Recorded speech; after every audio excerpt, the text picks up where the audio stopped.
जिव्हाळ्याचा विषय. आणि आता आपण जसे वयाने वाढतो तसे लहानपणीच्या आठवणी उचंबळून वरती येत असतात, ते आपण सगळेच अनुभवतो. मामाचं जेव्हा हा स्मरण दिन करायचं ठरलं आणि मग बाबा दादा तुला बोलायचं रे असं म्हटल्यावरती काय बोलू आणि किती बोलू, बोलायला भरपूर आहे, वेळ हातात कमी आहे. पटकन तुमच्या प्रत्येकाने आपापली मर्यादा पाळलेल्या आहेत. तर लहानपणी पाहिलेला आणि अनुभवलेला राजू मामा. आता लहानपण म्हटले की बागडण्याचे आणि उंदरण्याचे दिवस, त्यात घराजवळ असणारे आपले आजोळ म्हटलं की अगदीच आनंदी आनंद. आणि रोजच्या प्रभात फेऱ्या आणि संध्याकाळच्या फेऱ्या चालू असायच्या. कारण घरात 10 वर्षाचं पोरगं अरे जा रे मामालाही आवडतं, आईला आवडतं, अशी आई मला पाठवायची त्यांना घेऊन जायला. तर तो जो मजा यायची ना, आणि नातू आला म्हणजे असे लाड माझे व्हायचे की मी ते लाड घेता घेता मोठा कधी झालो आणि का झालो ह्यातच मला कळलंच नाही. असा एवढा मोठा वेळ तो पटकन निघून गेला. मामा आमचे इन मेन 3, रवी मामा, सामा मामा, निवास मामा आणि शरद मामा. आणि तिन्ही भिन्न प्रवृत्तीचे. एक शांत मी बरा आणि माझे काम करेल म्हणजे तुम्ही ओळखलंच असेल रवी मामा. दुसरा मिश्किल सगळ्यांना हसवणारा तो आमचा निवास मामा. आणि तिसरा शरद मामा. त्यांना लहान असो मोठा असो सगळ्यांमध्ये आनंदाने रमणार असे 3 मामा. आणि हो लाड करणाऱ्या 3 मावश्या, तर 4 मावश्या. असे हे सप्तर्षी. इथे वापरलेले विशेषण हे 7 जणांना लागू होतं. कारण तुम्ही पाहिलं चित्रफितीमध्ये की आजी म्हणजे आमची पणजी, आजी आजोबा आणि हे मामा मामी ह्यांचा जो संस्कृती आम्ही त्यांच्याकडून जी घेतली तो वारसा अजूनही आमच्या 4 पिढ्या तो जपून ठेवलेला आहे. आमचा जो व्हॉट्सअपचा ग्रुप आहे 45 जणांचा, तो 4 पिढ्यांचा ग्रुप आहे. आणि पुढच्या पिढीला पण आम्ही सांगतो की आम्ही कशी जीवन जगलो आणि आमच्या कसे जबाबदाऱ्या कशा असतात त्या. रविमामा शांतवृत्तीचा आपण बरे आणि आपले काम बरे, दुसऱ्याला डिस्टर्ब करणार नाही, त्या स्वतः डिस्टर्ब होणार, रागावणे म्हणून माहिती नाही, एकाग्र वृत्तीचा, शांत मनाचा. मामा आणि मामी मामी आणि 2 मुलं ह्याच्यावरती शिक्कामोर्तब नक्कीच करतील. आईबाबा हेच माझे दैवत आणि त्यांच्याप्रती नितांत आदर जपणे असे व्यक्तिमत्व. असं नास्तिक नसला तरी सर्व झाल्यावरती बाकी सर्व रामकृपा असं बोलून तो रामावरती सोडून देणार. प्रचंड निष्ठा आईबाबांची आणि त्याची सुद्धा. दैनंदिन काय असायचे मला माहीत नाही, पण जेव्हा जेव्हा आजोळी राहणं यायचं माझं तेव्हा त्यानेच लिहून ठेवल्याप्रमाणे कोरे कागद मला लिहायला खुणवतात. त्या विधानाप्रमाणे पहाटे उठून त्यांना शांत समय लिहायला बसलेलं मी पाहायचो. आजीने सकाळी नळाला येणारे पाणी भरून झाले की अंदाजे 7च्या सुमारास लिखाणाच्या एकाग्रतेतून बाहेर येत आपली सकाळची कामे पटापट आटपून सचिवालयात जायला तयार असायचा. कायम बुशर्ट, पॅन्ट, पायात चपला आणि खांद्यावर शबनम. अडकवली की मी तयार. तोपर्यंत आजी डबा वेळेवरती तयार ठेवायची. तो घेतला की माई येतो ग असं म्हणत रामाकडे एक नजर मारायची आणि नमस्कार करून बाहेर. त्यानंतर आकाशवाणीवर नोकरीचा योग आला आणि त्या संधीचे सोने त्यांनी कितीतरी नावाजलेल्या दिग्गज कलाकारांच्या गोतावळ्यात रमण्यात आनंद घेतला. पण कधीच बोलण्यातून किंवा वागण्यातून गर्वाने जागा घेतली असे कधीही जाणवले नाही. आपली शांत वृत्ती त्याने कायम जपली. एवढ्या वर्षांच्या ऑफिसमधील कालावधीत कधीही लेटमार्क नाही. तो आकाशवाणी आहे ना ती, सगळे कसे डॉट वेळेवरती सुरू व्हायला पाहिजे. संध्याकाळी घरी येण्याआधी घराशेजारच्याच भाईजीवंजी लेनमध्ये मराठी ग्रंथसंग्रहालय आहे. तिकडे तो भेट देऊन पुस्तक वाचन करून घरट्यात परत येत असे. फ्रेश झालं की कोकणी स्टाईलप्रमाणे ती चट्टेरी पट्ट्याची चड्डी चढली आणि उघडं कुंभ झालं की मग त्याला अगदी स्वर्गात असल्यासारखं वाटून तो येरजारा चालू करायचा. मग ग्रंथालयातील वाचनाचे परिणाम मनी घोळू लागायचे. तोपर्यंत रवी जेवायला बसतोस का, जेवण तयार आहे, हे माईचे शब्द कानी पडले. वाडा एवढंच फक्त मार्फत बोलून तो शांतपणे जेवून मग शतपावली वाढायला सुरुवात व्हायची. मग कानाला वॉकमॅन लावून किशोरी आमोणकर आणि कुमार गंधर्व वगैरे ऐकून रात्रीला निद्राधीन व्हायचा. बस. मामाचे साहित्य वाचनात भरपूर रमणे, मग ते मराठीत असो व इंग्लिशमध्ये.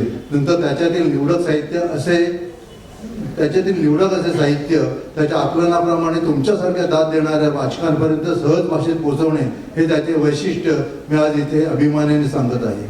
तुमच्यासारख्या मामाच्या साहित्याच्या असंख्य वाचन वेड्या रसिकांना वंदन करीत मी आपली रजा घेतो. आज त्या निमित्ताने मलाही मोकळे होत मामाविषयी कृतज्ञता व्यक्त करता आली, त्याबद्दल आपल्या सर्वांचं धन्यवाद. थँक्यू. धन्यवाद. तर सुरेखा बोलेल, त्याच्यानंतर तन्मय आणि केदार 2-2 मिनिटं बोलतील आणि सांबू 1-2 मिनिटं बोलेल.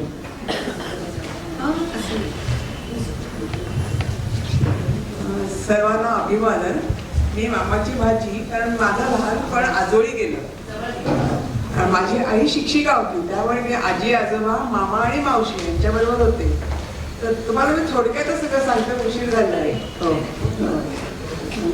तर रवी मामा म्हटलं की डोळ्यापुढे शांत आणि साधं स्मृती डोळ्यासमोर येते. एकदम निर्गर्विस आणि कधी गडबड नाही, आरडाओरड नाही. आणि घरी आला की नेहमी हाफ चड्डी घालून आमच्या मला जवळ घेणार, कधी बोलणार, पण उगाच बाळपळ गप्पा नाही. आणि बाहेर जाताना माझं नीटनेटका छान एक पॅन्ट शर्ट, इस्त्री केलेला शर्ट, हातामध्ये बॅग असं घेऊन तो बाहेर जायचा. एक बाहेर ऑफिसला असेल तर हातामध्ये डब्याची बॅग असायची, आणि नाहीतर मग गळ्यामध्ये त्याची झोळी असायची, शबनम झोळी, त्याच्यामध्ये पुस्तकं आणि चष्मा. हातामध्ये कायम पुस्तकं किंवा वर्तमानपत्र. मला लहानपणी ना कधीच आठवत नाही की आजोळी असं इथं तिथे काय पडलेलं आहे. मामाची खूप पुस्तकं असायची, पण ती बरोबर व्यवस्थित रॅक मध्ये लागलेली असायची. आणि बरोबर तो त्याचं पुस्तक काढायचा, शांत वाचायचा, कधीच आणि कधी अंगावरती ओरडलं नाही. आणि सगळ्यात सुंदर त्याचे माझी आठवण म्हणजे तो रात्री जेवला ना की आम्ही आधी सगळं चाळीमध्ये होता, आम्ही गिरगावात चाळीत राहत होतो. आणि तो जरा जेवण घेऊन झालं की तो मला खांद्यावर घ्यायचा. मी लहान होती आणि त्याचा मला लाड करता, कारण घरी दुसरं कोण लहान मुलं नव्हतं. आणि खांद्यावर घ्यायचा मला आणि शतपावली घालायचा. आणि त्याला एक रोज न चुकता तो शतपावली घालायचा. पण त्या शतपावलीमध्ये ना तो कधी कोणाशी बोलायचा नाही. खरं म्हणजे चाळीतलं घर होतं, पण तो कोणा तू काय रे, तू कसा रे, असं तरी कधी कोणाला तू काय जेवला, मी काय खाल्लं, असं एकही शब्द त्यांनी वायफळ कधी बोलला नाही. असं शांत तो सगळं निरीक्षण करत असायचा. आणि मी पण शांत, कारण मला गोष्टी आधी आजोबांकडनं कळलेल्या असायच्या, मी जमलेली असायची. म्हणजे तो इतका सुंदर काळ होता आयुष्यात. आता मला कळतं की तेव्हा खूप अगदी. आणि तो मग मी कधी झोपायची मला कळलं नाही. पण आता मला वाटतं की तो म्हणजे दिवसभर वाचायचा, वाचन करायचा, रात्री ते आत्मसात करायचा, आणि सकाळी पहाटे उठून तो जर लिहायचा. आणि तो ना खूप लवकर उठायचा. गिरगावात ना सकाळी पाणी यायचं पहाटे 5ला, त्यामुळे आजी आणि माझा धाकटा मामा पण उठायचे. पण हा मामा ना लिहायला बसायचा. आणि त्याचं लिहिण्याचं सामान किती साधं होतं. असं साधं मेज होतं. स्वयंपाकखोलीमध्ये ना 2 खोल्यांचं घर होतं. तर स्वयंपाकखोलीमध्ये मामाचं एक साधं मेज होतं, म्हणजे आपण हाताने पण उचलून ठेवू शकतो, आणि एक खुर्ची. आणि त्याच्यावरती तो बसून ना एक टाकी लिहायचा. हे मात्र मला ते चांगलं आठवतं. सुंदर अक्षर, अक्षरावरती रेष कधी नसायची, पण एका रेषेमध्ये त्याचं अक्षर असायचं. आणि एक टाकी लिहायचं. असं कधी खाडाखोड केली, मध्ये स्क्रॅच केलं, किंवा खूप सगळ्यात झालेली बघते, पेपरचे गोळे केले, डस्टबिन मध्ये टाकले. आणि तेव्हा पैशाची किंमत पण होती, त्यामुळे काय असे पेपर घेतले, लिहिले आणि टाकले असं नव्हतं. आणि ते वाचन लिहून झालं की मग त्याचा नित्याचा दैनक्रम असायचा. मग आई त्याला डबा द्यायची. आणि तो सगळ्यांना नेहमी आईला नेहमी म्हणतो, अहो माई डबा झाला, एवढं शब्द, लवकर दे लवकर दे, आपल्याला झालं लवकर दे, बस चुकली, ट्रेन चुकली. त्याने कधीच तो म्हणजे मी म्हणायचं, माझी कधी आयुष्यात ट्रेन चुकली नाही, बस चुकली नाही, ऑफिसला लेट व्हायला झालं नाही. कारण तिथं खूप शिस्तबद्ध आयुष्य होतं. सैनिकी नव्हतं, मिलिटरी शिस्तबद्ध नव्हतं, पण ते जरा उपजत ती शिस्त होती. म्हणजे हे करायचं, म्हणजे हे केलंच पाहिजे असं. म्हणजे त्यात काय मोठं नवीन नाही. आपली पुस्तकं जागेवर ठेवायची. त्याचे आणि 2 खोल्याच्या घरामध्ये एवढी भावंड. आता मला आठवतं की आम्हाला प्रत्येकाला एक ड्रॉवर पाहिजे असतो, पण ते एका ड्रॉवर मध्ये 4घांचं सामान असायचं. मामाचा एक बरोबर एक ड्रॉवर होता, आता वॉलेट पण मला आता आठवतं, एक वॉलेट होतं छोटंसं, त्याचा कंगवा होता, रुमाल असायचा, तो एका कोपऱ्यामध्ये असायचा. एक वेळ झाली की तो शांत उठला, आपला कंगवा केस विंचरले, कापटीक बाहेर त्याचा अजाकार नाही, वॉलेट घेतलं आणि शांत आपला माहीत डबा झाला, त्या डबा घेतला गेला. पण कधी असं हे नाही, गडबड गोंधळ नाही की डोकं दुखते सॅरिडॉन दे NSC, ती पण त्यांनी कधी आयुष्यात घेतली नाही. खरंच त्यांनी कधी गोळ्या घेतले नाहीत. पण त्यांनी ना तो ऑट्रिविन घालायचा. आता मला आठवतो नाकात ऑट्रिविन का घालायचा आणि मला ते खूप मजा वाटायची, हा उभ्या उभ्याच नाकात काय ड्रॉप्स घालतो म्हणून. हा का घालतो. आता मला वाटतं की तो पुस्तकं वाचायचा ना, तर कधी कधी त्याच्यावर ऍलर्जी असते, डस्ट असतात ना जुन्या पुस्तकांची, ती त्याला त्यावेळी सर्दी होत असावी. ती कधी छान आठवण. आणि दुसरी आठवण म्हणजे तो सगळ्यांना अहो जाव करायचा, चाळीमध्ये पण अहो कशा, आणि त्याचे 4च शब्द असायच्या, छान, उत्तम, मजेत, बस. म्हणजे बाकी असं काय म्हणजे मामा कसा आहेस, मजेत, उत्तम, असं करून बस वगैरे. मग तू कशी आहे, मी कशी आहे, बस. म्हणजे तू पण छान आहेस याचा अर्थ ते असं करून तो. आणि त्याचं ना माझ्या आई वडिलांचं खूप प्रेम होतं, त्याचे दैवत होते आई वडील, म्हणजे त्याचे अक्षरशः दैवत होते. म्हणजे मी माझ्या जेव्हा आजोबांचा शेवटचा क्षण होता, मी शेवयाला BRC मध्ये ऍडमिट होते, कारण माझा धाकटा मामा BRC मध्ये होता. तर तेव्हा आजोबांना भेटायला मी, आजी, तो धाकटा मामा आणि रई मामा होतो. आणि तो एवढा ओक्साबोक्सी रडला की मी बघत, मामा काय झालं रे, तुझा का रडतो. तर म्हणतो मला काय सुचत नाही ग, असं मला म्हणाला. आणि खूप सगळे घळाघळा लाल डोळे. तर मला त्यात खूप म्हणजे आमच्या पण डोळ्याला खूप धार लागली. पण माझी जी आजी होती ना, तिने मात्र डोळ्यात एक टिपूस पण नाही काढला आजोबांसमोर, कारण आजोबाला खूप वाईट वाटायला लागलं की आजोबांचा पण रवी मामाचा खूप जीव होता की रवी मामा काय एवढा रडतो. त्यांना पण ते गलबलले त्या क्षणी एकदम. ती एक तरी त्याचे आजोबा. आणि दुसरं म्हणजे तो ना खूप समाधानी होता. म्हणजे तो ना सुक्या कोलपीची आमटी पण खूप भुरटा मारून खायचा आणि मोठ्या पापलेटची आमटी पण तशीच खायचा. की बाबा असं नाही की आज कसली हीच का आमटी केली, छान, सुंदर, उत्तम झाला, स्वयंपाक उत्तम, छान जमला, माई छान जमला. म्हणजे त्याला खूप समाधान होतं, अशी वकवक होती, आज हेच पाहिजे. आणि अहो जायला आता एक छोटी गोष्ट सांगते आणि संपवते. त्याला ना मी लहान होते मी, आणि आजीचं चाळीतलं घर, त्यामुळे एक साफ करणारी बाई यायची. एकेकांची पाळी होती पाणी दे म्हणून सांगायला. तर शेजारची वात्रट मुलं होती ना, मला म्हणाले सांग आजीला झाडू मारणारी आले, जा सांग पाणी दे म्हणून. मी पण तेच रिपीट केले, आजी पाणी दे, झाडू मारणारी आले. मामाने आत बोलत, आते तो रेखा आते. मी लगेच आत गेले, काय झालं काय रे, तुझं नाव नाही, तुला नाव आहे आणि तिला नाव नाही का. तिचं नाव लक्ष्मी होतं, सांग आजीला लक्ष्मीला पाणी दे म्हणून. म्हणजे तिने मला तेव्हाच तो धडा दिला की नाही, मोठ्यांना खूप आदराने बोलायचं असतं. म्हणजे ती जरी कुठच्याही कास्टची असली, म्हणजे तिने हे सांगितलं की वागण्याची पद्धत आपण कसं लहानपणापासून हे करतो, तर त्याच्याकडनं खूप शिकण्यासारखं होतं. म्हणजे त्याने आम्हाला बिंबवून दिलं ते त्याच्या ह्याच्यातनं. आणि दुसरा आणखी त्यांनी लहानपणी असताना ना खूप गाण्याची त्याला आवडते, क्लासिकल गाणी तर खूप सुंदर आहे. आणि त्याच्यामुळे मी ऐकायला लागले, मला घेऊन असायचा तो. तर किशोरी आंबोडकर, अशी कुमार गंधर्व, त्याचे दैवत होते ते त्यांचे. आणि त्याच्याबरोबर मी पण ती गाणी ऐकत होते. ती प्रभू अजी गमला मनी तोषला, हे तो गाणं खूप ऐकायचा. आणि असा डोलवायचा. आणि त्याला खरंच तंद्री, तुम्ही सगळे म्हणालेत ना, तर त्याला तंद्री लागायची, कारण तो डोळ्यापुढे होता माझ्या सगळं यायला लागला. आपण तो काय, आपण कधी निरीक्षणच केलं नाही, मामा करून नाही केलं. तर तो लिहायलाच पहाटे बसायचा ना, आणि त्याला सुद्धा ते कधी आवडलं ना की तसा मान हे आडवा करायचा, हसायचा. म्हणजे तो आपल्या तंद्रीमध्ये होता. त्याला ते त्या आपण जसं ह्याला ऋषी मुलीला कशी ते आपल्या समाधी अवस्था असते जी आपण लिहिताना, तशी त्याला ती अवस्था मला वाटतं प्राप्त असायची. कारण तसा मान गलवायचा, असं हसायचा वगैरे. म्हणजे तो असं, म्हणजे त्याच्याने माझा एक तो आनंदाचा काळ होता बालपणीचा. आपण म्हणतो ना पत्रिकेतला एक सुंदर एक योग असतो, तर मामा बरोबर घालवले, आजोळी घालवलेला एक सुंदर क्षण होता.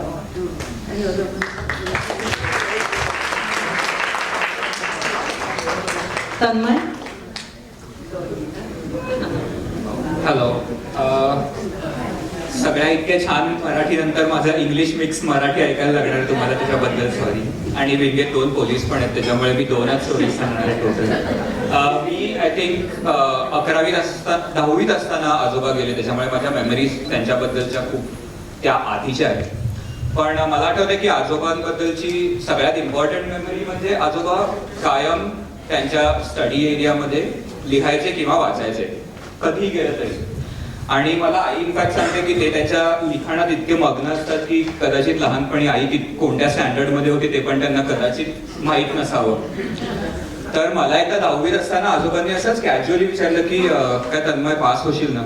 आणि मी जरा शॉक मध्ये गेलो, कारण लोक विषयी विचारतात की फर्स्ट क्लास मिळेल ना, डिस्टिंक्शन मिळेल ना, पास होशील का हे मला पहिल्यांदाच कोणीतरी विचारलं. त्याच्या आधी पण कोणी विचारलं, त्याच्यानंतर पण कोणी विचारलं नाही. आणि ते ऐकल्यानंतर मी तेव्हा हसलो, पण मी म्हटलं की पिंग्याजोबांनी विचारलं पास होशील का म्हणजे समथिंग इज रॉंग. आणि मग थोडा अभ्यास केला आणि त्यांनी मला मग 100 रुपये दिलेले I think result. That is one memory. पण एक जी गोष्ट ज्याच्याबद्दल मी हल्ली जास्ती विचार करायला लागलो ते म्हणजे की आजोबांचं रुटीन ऑलमोस्ट अनब्रेकेबल होतं. म्हणजे मी किंवा माझ्या जनरेशनची लोक युट्यूबवर तासनतास घालवतात self improvement, productivity, focus, time management हे सगळं वाचण्यात. हे सगळं करून सुद्धा माझं रुटीन 3 दिवसापेक्षा जास्ती आतापर्यंत कधी सलग टिकलं नाहीये. पण आजोबांचं रुटीन एवढं फिक्स होतं की तुम्ही कधीही घरी जाल तेव्हा यू कॅन एक्सपेक्ट की ते त्यावेळेला काय करत असतील. तुम्ही डिनर नंतर गेलात, आजोबा गच्चीत शतपावली करतायत. तुम्ही जर 12:30च्या आसपास दुपारी गेलात, आजोबा जेवतायत. 7 वाजता गेलात तर बातम्या सुरू आहेत. Which is crazy, it is unbelievable. आणि एकदा मला आठवतं मी, आजी, आजोबा, सुरेश आणि केदार आम्ही पुण्याला गेलेलो. आणि पुण्याला आम्ही साधारण 2-3 आठवडे किंवा महिनाभर राहत होतो. तिकडे सुद्धा आजोबांचं रुटीन सेट होतं. मी बँगलोरवरनं मुंबईला आलो की मला 1 आठवडा लागतो रुटीन मध्ये सेट व्हायला. परत बँगलोरला गेल्यावर अजून 1 आठवडा लागतो रुटीन मध्ये सेट व्हायला. सो माझ्यासाठी इट इज व्हेरी अनबिलिव्हेबल. पण एनिवे, आज माझं कामामुळे मी रिसर्च करतो आणि मी जास्ती करून नेचर आणि फिशरीज, एन्व्हायरमेंट या गोष्टीत माझा रिसर्च आहे. मी आजोबांनी लिहिलेल्या गोष्टींवरनं मी फार कमी वाचलं आणि त्याचा मला अजिबात अभिमान नाहीये आणि मी जास्तीत जास्ती वाचायला ट्राय करतो. पण जे काही मी वाचलंय त्याच्यातनं काही गोष्टी मला खूप आकर्षित वाटतात. त्यांचं निसर्गाबद्दलचं प्रेम, इतिहास, पॉलिटिक्स या गोष्टींबद्दलचे इंटरेस्ट आणि खाण्याविषयी बघण्याचा दृष्टिकोन. आजकाल बऱ्याच लोकांना आपण फूडी म्हणतो, पण मला वाटतं की ती टर्म खूप, जे लोक खूप खातात त्यांना आपण फूडी म्हणतो, पण आय थिंक आजोबांचा पर्स्पेक्टिव्ह खूप वेगळा होता. चवीने खाणं आणि त्या मागची स्टोरी काय आहे. म्हणजे त्यांनी जे माशांबद्दल लिहिलंय, त्यांनी जे इतर खाद्यपदार्थांबद्दल लिहिलंय ते फक्त मी ह्यांच्याकडे गेलो आणि खूप खाल्लं आणि छान होतं एवढ्यावर लिमिटेड नाही, त्याच्या मागे स्टोरी आहे. माझा रिसर्च आता बऱ्याचशा याच रिलेटेड गोष्टी बघतो की नेचर कसं चेंज झालंय, फिशरीज कशा चेंज झाल्यात, एन्व्हायरमेंट कशी चेंज झाली आहे, मासे खाणाऱ्या लोकांचं आणि मासे पकडणाऱ्या लोकांचं माशाबद्दल असलेलं रिलेशन कसं चेंज झालंय. आणि मला वाटतं की, आणि हे माझंच नाही, बरेच लोक जगभर या गोष्टींवर रिसर्च करतात. आणि मला कधी वाटतं की जर आजोबा असं त्यांच्याबरोबर ह्या गोष्टींबद्दल बोलायला खूप मजा आली असती, कारण खूप कमी लोक आहेत ज्यांनी इतक्या बारकाईने या गोष्टी बघितल्यात. म्हणजे आजोबांनी 30-40 वर्षांपूर्वी लिहिलंय की आधी जसं होतं तसं आता नाहीये, आधी जसे मासे मिळायचे तसे आता मिळत नाहीत, आणि मी आता तेच करतोय. सो एनिवे, या गोष्टींबद्दल मला वाटतं की खूप मजा आली असती आजोबांबद्दल बोलायला. मला इनफॅक्ट असंही वाटतं की माझा रिसर्च कदाचित सगळ्यात जास्ती त्यांना कळलं असतं from all the other people, कारण ते सुद्धा त्याच दृष्टिकोनातून बघायचे. पण एनिवे, मी जास्ती वेळ घेत नाही, पण तुमच्या सगळ्यांमुळे, म्हणजे त्यांच्या लेखनामुळे आणि त्यांचं लेखन जे वाचतात त्या सगळ्यांमुळे आज मला आजोबांबद्दल बऱ्याच गोष्टी कळल्या ज्या मलाही माहित नव्हत्या. त्याबद्दल थँक्यू सो मच. केदार, जो बाबांबरोबर वाढदिवस आपला शेअर करतो. नमस्कार, माझा आवाज येतोय आय गेस. थँक्यू. मी पण फार काही वेळ घेत नाही, मला माहिती आहे 8:30 होऊन गेलेत. मी ती 2-3 मिनिटं बोलेन. पहिलं म्हणजे मला जेव्हा कळलं कार्यक्रम होतोय, मला अगदी खूप बरं वाटलं. म्हणजे आजोबांच्या जन्मशताब्दीला तुम्ही एवढे सगळे आलात, धन्यवाद. माझं आणि माझ्या आजोबांचं नातं खूपच वेगळं होतं. खूप लोकांमध्ये, 4 लोकांमध्ये आम्ही खूप गप्पा मारलेल्या असं मला काही फार आठवत नाही, पण आम्ही दोघं असताना आम्ही खूप चौकशा केल्यात एकमेकांच्या. माझ्या आजोबांनी माझ्या मित्रांबद्दल, माझ्या शाळेबद्दल, आणि मी अर्थात आजोबा तुम्ही काय लिहिताय. आणि त्यांनी पण प्रयत्न केला मला सांगायला की म्हणजे हे मी प्रयत्न करतोय, हे मी लिहितोय, पण 8-9 वर्षाचं असताना मला फार काही ते कळलं नाही.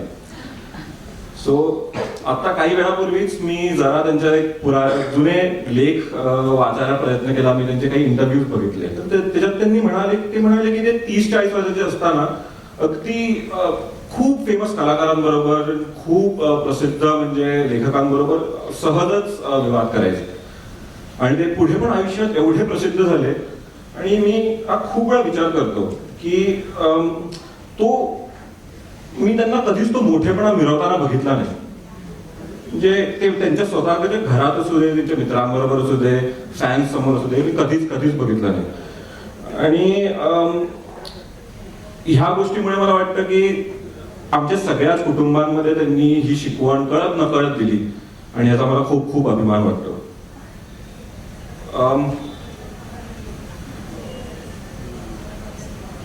आजोबांची आमच्यावर प्रेम करण्याची पद्धत खूपच वेगळी होती. म्हणजे एकदा मी असंच सकाळी गेलेलो आजोबांकडे नेहमी जातो तसं, आणि आजोबा अगदी कोऱ्या कागदावर लिहायचे. त्यांच्या आजोबाचा एक नवीन कोरा कागद मी घेतला आणि त्याच्यावरती रेखा काढल्या. त्या कागदावर आजोबांनी तारीख घालून केदारने पहिल्यांदा रेघोटे मारलेला कागद असं लिहून जपून ठेवलं होतं. म्हणजे आता आमचा वाढदिवस एकाच दिवशी येतो. त्यांच्या एका लेखात त्यांनी लिहिलेलं, माझा नातू चिरंजीव केदार याचा जन्मदिवस नेमका 13 मार्च हाच आहे. हे एक सुंदर योगायोग आहे. 13 मार्च 2026 रोजी तो आणि त्याचे त्यावेळेचे कुटुंबीय त्याचा वाढदिवस जल्लोषात साजरा करतील. माझी खात्री आहे की त्या दिवशी निदान त्याला तरी खूप खूप शरमलेल्या या लेखक आजोबांची आठवण येईल आणि भिंतीवरल्या माझ्या छायाचित्राकडे तो डोळे भरून बघेल. आता हा कार्यक्रम बघून ऑफकोर्स आपल्या सगळ्यांना माहिती आहे ते केवढे आपल्या सगळ्यांसाठी महत्वाचे आहेत. आणि खरं सांगायचं तर हा प्रत्येक वर्षासाठी माझ्यासाठी एक अॅन्युअल रिमाइंडर आहे की ह्या जगात खरंच म्हणजे महत्वाचं काय आहे. त्यांचा निसर्गाचा तो आवड, त्यांचं साहित्याची आवड, विनम्र आणि संतुष्ट राहणं, तर ह्या गोष्टी त्यांनी आमच्यासाठी ठेवून दिल्या. या व्हॅल्यूज आणि लेगसी ही त्यांनी आमच्यासाठी ठेवली. हाच मला वाटतं की पुढे जाऊन हे कॅरी करणं हा आमच्या सगळ्यांची जबाबदारी आहे. निघायच्या आधी एकच गोष्ट सांगतो. एकदा लहानपणी मी शाळेतनं घरी जात असताना मित्राबरोबर समोरनं आजोबा आले आणि आजोबांनी एकदम हसून बघितलं आमच्याकडे आणि आजोबा सहज त्यांनी विचारलं काय करतोयस, आणि ते मी 2 5 रुपयाची नाणी दिली मला आणि माझ्या मित्राला, आणि तुम्ही जाऊन वडापाव खा. आणि काय माहिती का, पण वर्षानुवर्ष मी खूप विचार करतोय की ह्या एका प्रसंगाचा माझ्यावर एवढा प्रभाव का पडला. तेव्हा आजोबांनी काय केलं असेल असं की मी दरवर्षी अगदी 3-4 वेळा मला ह्या एका गोष्टी, शाळेतल्या 3 गोष्टी तुम्ही मला सांगितल्यात आठव, तर यातली एक गोष्ट ही मी खूप विचार केला खूप वर्ष की मला ही का एवढी आठवते. त्याच्यात का त्यांचा जो स्माईल होता, का त्यांनी चौकशी केली तू कसा आहेस, का त्यांना आम्हाला काहीतरी घेऊन द्यावं असं वाटलं, काय कारण असेल की मला एवढी ती गोष्ट, मला त्यांनी एवढा आनंद दिला त्या गोष्टीचा. कारण उत्तर पाहिजे ना काहीतरी आपल्याला माणसाला की का. तर ही एक गोष्ट आहे. आज मला ह्याचा आनंद होतो की माझ्याकडे ह्याचं उत्तर नाहीये. आज मला याचा आनंद होतो माझ्याकडे ह्याचं उत्तर नाहीये आणि आता मला हे नको आहे. कारण जेवढी वर्ष मला ह्याचं उत्तर मिळणार नाही तेवढी वर्ष मला माझ्या आजोबांची आठवण प्रेमाने येत राहील. धन्यवाद.